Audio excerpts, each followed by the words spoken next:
प्रिय कलीसिया, सबको जय मसीह की प्रेज द लॉर्ड। आइए आज की डिवोशन के लिए प्रार्थना करते हैं। दयालु और करुणामय परमेश्वर पिता प्रभु यीशु, हम धन्यवाद देते हैं और एक शुभ अवसर आप हमें दिए। सारा आदर सारा गौरव हम तुझे देते हैं।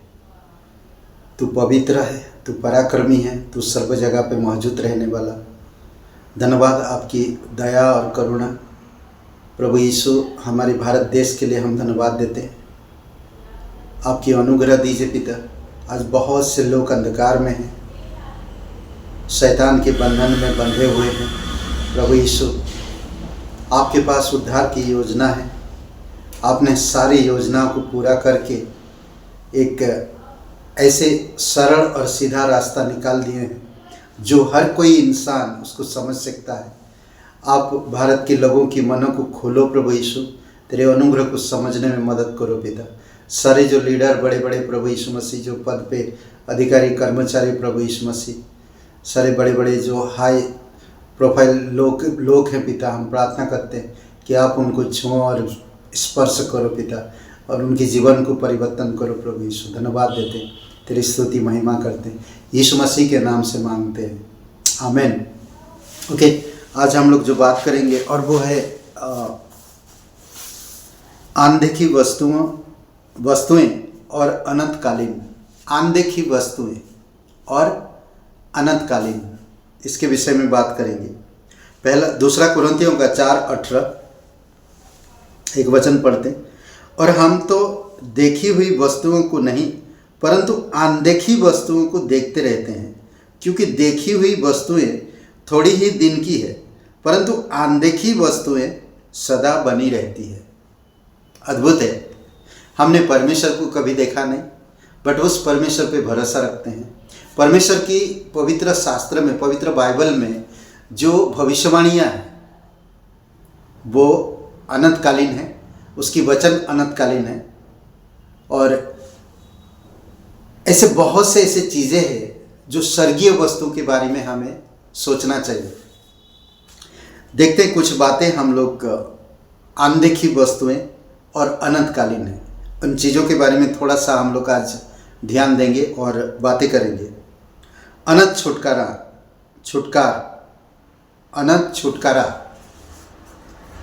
इसके बारे में थोड़ा सा सोचिए।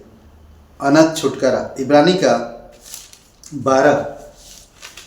9 अध्याय और वचन 12। अनंत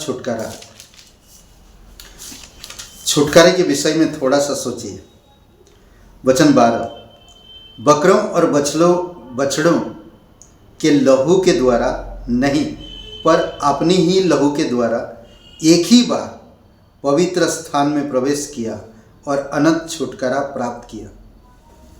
आज जो कोई भी इंसान यीशु मसीह पर विश्वास करता है वो उसको अनंतकालीन का छुटकारा मिलता है ना। खुशी की बात, ऐसा कोई भी नहीं दे सकता आपको अनंतकालीन छुटकारा। बहुत सारे लोग दावा करते हैं पर और छुटकारा देते भी हैं, पर वो छुटकारा आपको अनंतकालीन नहीं होगा। जैसे कि कोई परिवार तनावग्रस्त है, कोई व्यक्ति उनकी तनावों को दूर करता है। किसी को फाइनेंस की घटी है, कोई व्यक्ति उनको फाइनेंस के लिए हेल्प कर देता है, उनको छुटकारा उस फाइनेंस से मिल गया, उस तनाव से फैमिली को मिल गया। बट क्या आपको इस जीवन की छुटकारा कभी मिला है? मिल पाएगा उन्हें? हो सकता कोई बहुत ही बीमार है और उसे डॉक्टर ने ठीक कर दिया, तो उस बीमारी से वो छूट गया, उसे छुटकारा मिला। क्या वो अनंतकालीन है? हो सकता आगे जाकर वो बीमार दोबारा पड़े, हो सकता उस परिवार में दोबारा तनावग्रस्त हो सकता वो फाइनेंस में फिर से तकलीफ हो, पर ये जो छुटकारा ये अनंतकालीन है। इसमें वचन क्या कहता? आज आप और मेरे पवित्र लहू से छुटकारा हुआ है। ये किसी बकरे का नहीं, किसी पक्षी का नहीं, किसी बैलों का नहीं, बल्कि पवित्र स्थान में प्रवेश करने के लिए अपने ही लहू दिया उसने। पवित्र लहू, परमेश्वर यीशु मसीह अपना लहू बहाया आपको मुझे छुटकारा देने के लिए। और ऐसा वैसा छुटकारा नहीं, ये अनंतकालीन छुटकारा है। अद्भुत है ना, इसको भूलिएगा नहीं।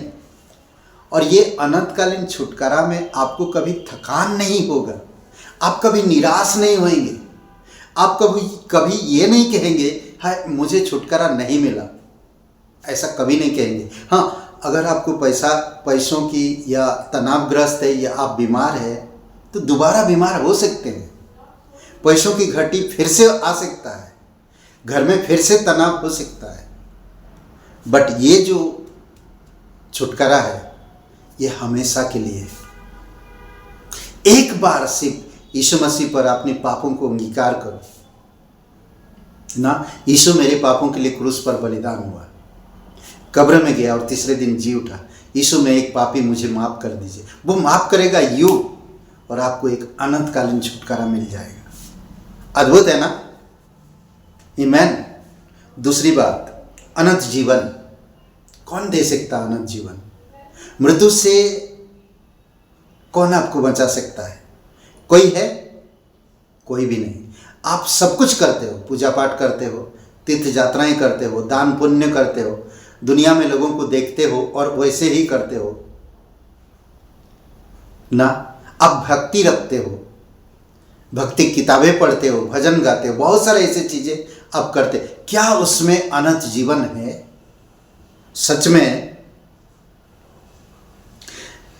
ये जो अनंत जीवन आपको मुझे मिला, जिसका अंत नहीं है, ये हमेशा का है।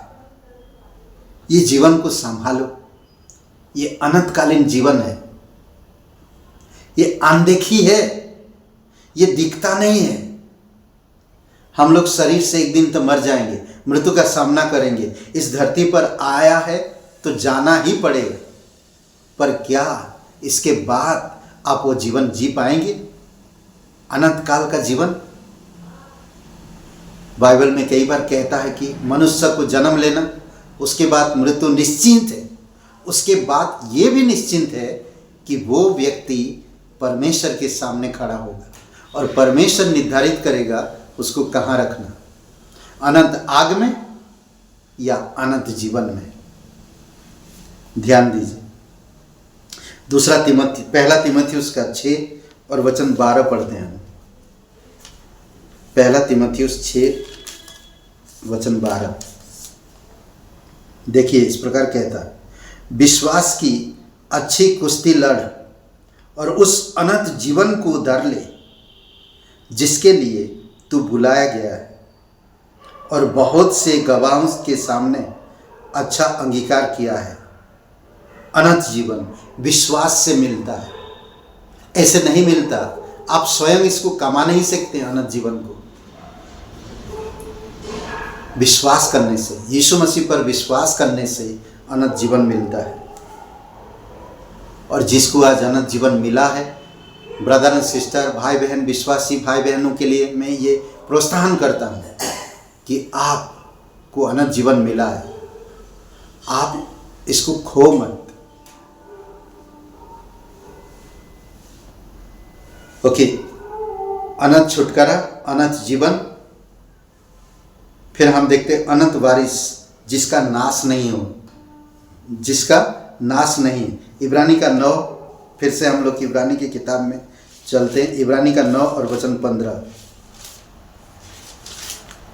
9 का 15। इसीलिए इसी कारण वह नई वाचा का मध्यस्थ है, ताकि उसकी मृत्यु के द्वारा जो पहले वाचा के समय के अपराधों से छुटकारा पाने के लिए हुई है, बुलाए हुए लोग प्रतिज्ञा के अनुसार अनंत वारिस को प्राप्त करेंगे। अद्भुत है ना, अनंत वारिस।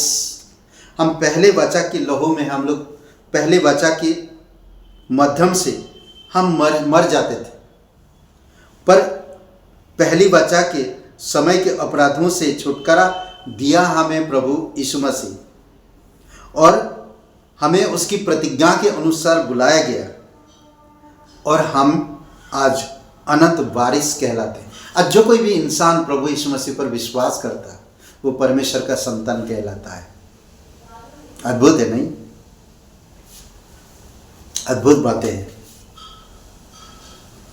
अंत में मैं कहना चाहता हूं, अनदेखी वस्तुएं और अनंतकालीन, अनंत छुटकारा, थकान नहीं है वहाँ, अनंत जीवन जिसका अंत नहीं है, अनंत वारिस जिसका नाश नहीं है, अनंत महिमा जो सड़ती नहीं है, अनंत महिमा जो कभी नहीं सड़ेगी। पहला पतरस 5 और वचन 11 पढ़ते हैं। पहला पतरस 5 का 11।